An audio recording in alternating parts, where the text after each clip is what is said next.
Barşаңызға сәлем. Бүгінгі видеода асқабақтан жасалатын торт дайындаймыз.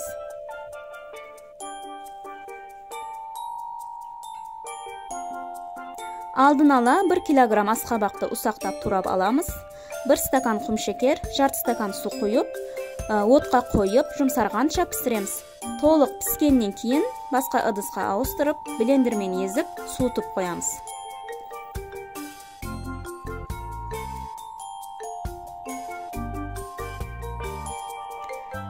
Печенелерді блендердан өткіземіз. Кез келген осындай кремасы жоқ қарапайым печене бола береді, бірақ тұзды емес, тәтті печене болу керек.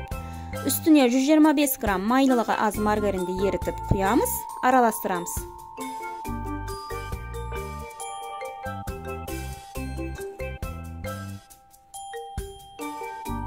Диаметрі 24 сантим форманы алып, барлық печене массамызды осы формаға салып, бетін тегістейміз.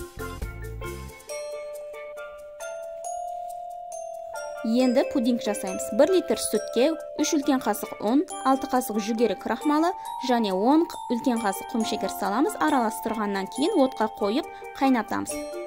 Қайнағаннан кейін 1 пакет ванилин қосып, араластырып, астын өшіріп қоямыз. Ең бірінші печенелердің үстіне асқабақтың жартысын емес, кішкене бір бөлігін қойып, жағып шығамыз.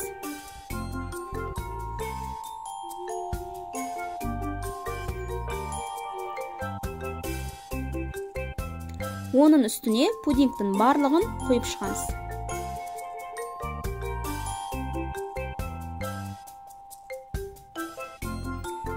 Ең үстіне қалған асқабақты құйып, тегістеп жағып шығамыз.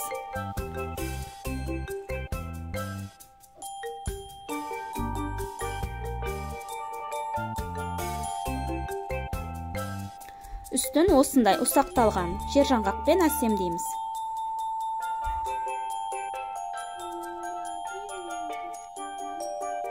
Бұл торт холодильникте 1 күн тұру керек. Міне 1 күн өткеннен кейін дайын болды.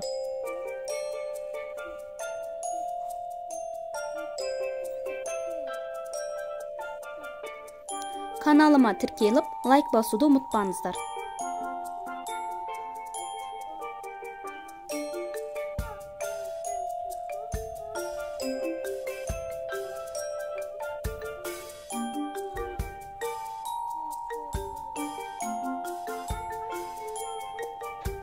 Ас болсын, кездескенше.